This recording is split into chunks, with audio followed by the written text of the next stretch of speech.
அடிச்சா புடிலா எதிர் நீச்சலடி. போர் வன்முறை வேண்டாம். பிக்காசோ ஓவியத்தின் மறு உருவாக்கம்.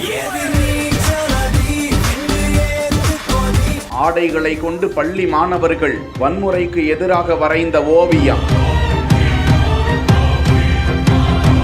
கேரள மாநிலம் மலப்புரம் புத்தூரில் தனியார் பள்ளியில் ஸ்கவுட் மற்றும் கைட்ஸ் ஜூனியர் ரெட் கிராஸை சேர்ந்த மாணவர்கள் ஒன்று சேர்ந்து போருக்கு எதிராக உலக புகழ் பெற்ற ஓவியர் பாப்லோ பிக்காசோவின் கெர்னிகா என்ற ஓவியத்தின் மறு உருவாக்கத்தை தங்களது கை வண்ணத்தால் செய்து காட்டினர். பள்ளியின் ஓவிய கலையாசிரியர் லிதேஷ் கருணாகரன் மாணவர்களுக்கு தேவையான வழிகாட்டுதல்களை வழங்க பல்வேறு வண்ண 400க்கும் மேற்பட்ட துணிகளை பயன்படுத்தி கோலோஜ் வடிவில் இந்த ஓவியத்தை மாணாக்கர்கள் உருவாக்கினர். இதற்கு ஏற்பாடுகளை செய்த அந்த பள்ளி நிர்வாகத்திற்கும் ஆசிரிய பெருமக்களுக்கும் ஓவியத்தின் மூலம் உலக அமைதிக்காக விழிப்புணர்வை ஏற்படுத்திய அந்த மாணவ செல்வங்களுக்கும் பாராட்டுகளும் நன்றிகளும் தெரிவிக்கப்பட்டு வருகின்றன.